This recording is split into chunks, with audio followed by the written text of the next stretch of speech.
Welcome back to our channel, where we bring you the latest and greatest book reviews.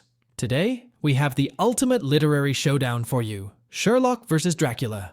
There have been many different variations on the concept of the world's most famed detective squaring off against the king of vampires, Count Dracula. There is David Stuart Davies's fantastic sequel to The Hound of the Baskervilles, entitled The Tangled Skein.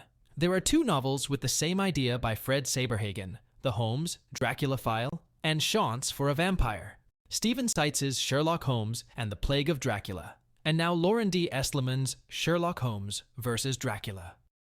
Esliman's rather melodramatically titled novel was the first book that featured the pairing of the world's greatest detective against the vampire. Titan Books had already re-released Esliman's second Sherlock Holmes effort, Dr. Jekyll and Mr. Holmes, which paired Holmes with Dr. Jekyll and Mr. Hyde. Esliman's work was quite fantastic, so I expected a lot from this book, being re-released from Titan Books as well. Sherlock Holmes vs. Dracula, also known as The Adventure of the Sanguinary Count, nimbly fits Sherlock Holmes and Dr. Watson into the plot of Bram Stoker's famous novel.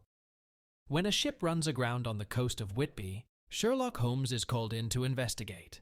No one was aboard the ship except for the captain, quite dead, tied to the wheel and grasping a crucifix in his hands.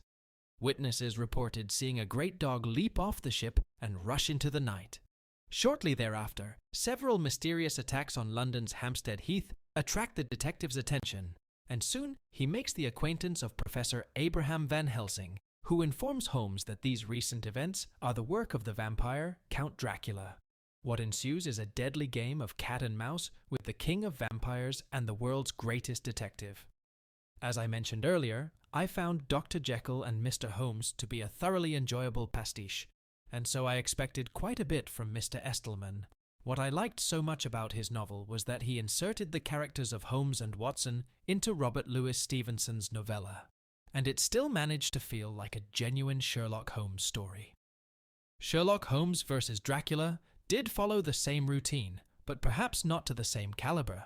While the plot of this novel did follow Bram Stoker's original, I was rather disappointed that Holmes and Watson were not rubbing elbows with the characters from the original novel as much.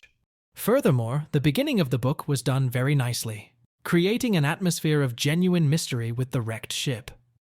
After Holmes learned of his adversary, there was very little of that same mystery left, and the brilliant deductions much beloved by fans of Sherlock Holmes took a back seat to action and adventure, as Holmes and Watson pursued the vampire across land and sea. On to the good things about Sherlock Holmes vs. Dracula, The Adventure of the Sanguinary Count, though. Speaking of the sea, one of the most exciting scenes in the novel was a prolonged chase on a steam launch after a ship commandeered by Count Dracula. A number of these cases were thoroughly exciting and did leave the reader anxious to find out what happens next.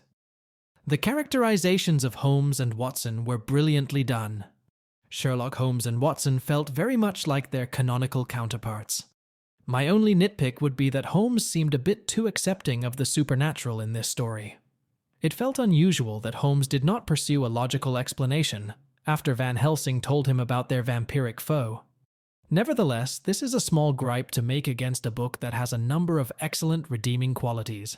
To sum up, while Lauren D. Esliman's first foray into Sherlock Holmes territory may not be as good as his second, Sherlock Holmes vs. Dracula was a very enjoyable novel. Combining a great deal of action and suspense, the book tells a very entertaining story.